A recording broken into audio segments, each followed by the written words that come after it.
Hello friends, Radhe Radhe. कैसे हैं आप लोग? उम्मीद है अच्छे होंगे।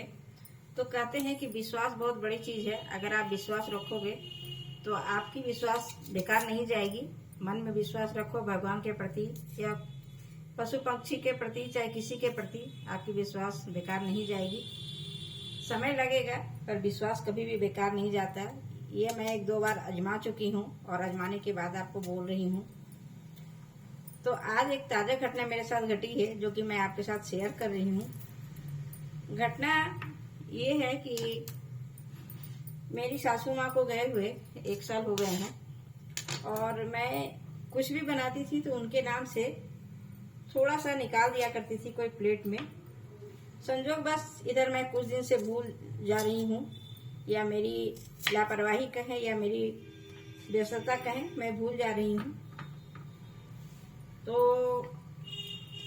कल मैंने पकौड़ी बनाए थे घर पे और उन्हें बहुत पसंद था पकौड़ी, तो मैंने उन्हें देना भूल गया। उन्हें क्या, उनके नाम से एक प्लेट में निकाल के रख देती थी, देना भूल गई थी। तो संजोग बस कभी कभी ऐसा होता है कि आप बनाते हो और कहीं साइड से गिर गया, आप देख नहीं पाए हो।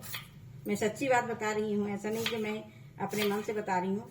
मेरे तले हुए पकौड़े कहीं गिर गए, मैंने देखा नहीं उसे।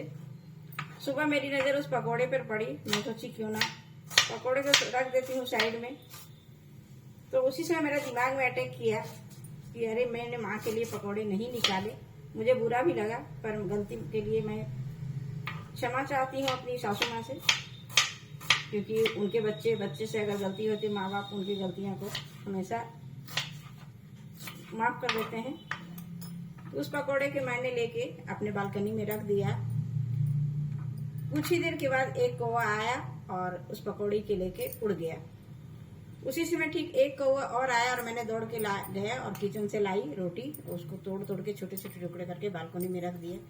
लेकिन उस रोटी को उन्होंने छुआ ही नहीं, कौवा उड़ गया। तो कहते हैं कौवा जो होता है वो पूर्वज का रूप होता है। तो मुझे ऐसा विश्वास हो गया कि जो मैंने पकौड़े उनके नाम से रखे थे, वो पकौड़े उन्होंने आके खा लिए, लेके उड़ गए। तो मैं फिर से उनसे क्षमा मांगती हूँ, क्योंकि मुझसे गलती हो गई, आइंदा ध्यान रखूंगी। तो ये तो आज की घटना हुई। कुछ दिन पहले मैं गई थी किसी पूजा में, और मैं जब भी पूजा में जाती थी मुझे प्रसाद मिलता था तो मैं अपने सासू माँ के लिए जरूर लाती थी। तो एक दिन मैं उनके लिए प्रसाद लाई और मेरे छत पे कभी भी कौवा नहीं आता है। संजोग से अभी पंछी बहुत कम दिखते हैं। लेकिन मैंने जैसे ही उस प्रसाद को ले जाके छत पे डाला, फिर वही बात, कौवा उड़ के आया और सारा प्रसाद खा के वापस उड़ गया। तो मुझे तो यकीन हो जाता कि मैं जब भी उनको याद करती हूँ वो पूर्वज के रूप में आकर उसको खा के चले जाते हैं। तो ये हुई मेरे विश्वास की बातें। तो मैं विश्वास रखती हूँ कि जब मैं उन्हें याद करती हूँ तो वो जरूर आ जाते हैं। तो आप लोग भी इसी तरह अपना विश्वास बनाए रखें और अपने पूर्वज को याद करें, अपने भगवान को याद रखें। विश्वास कभी बेकार नहीं जाता है। इन्हीं बातों के साथ अपना वीडियो समाप्त करती हूँ। राधे राधे।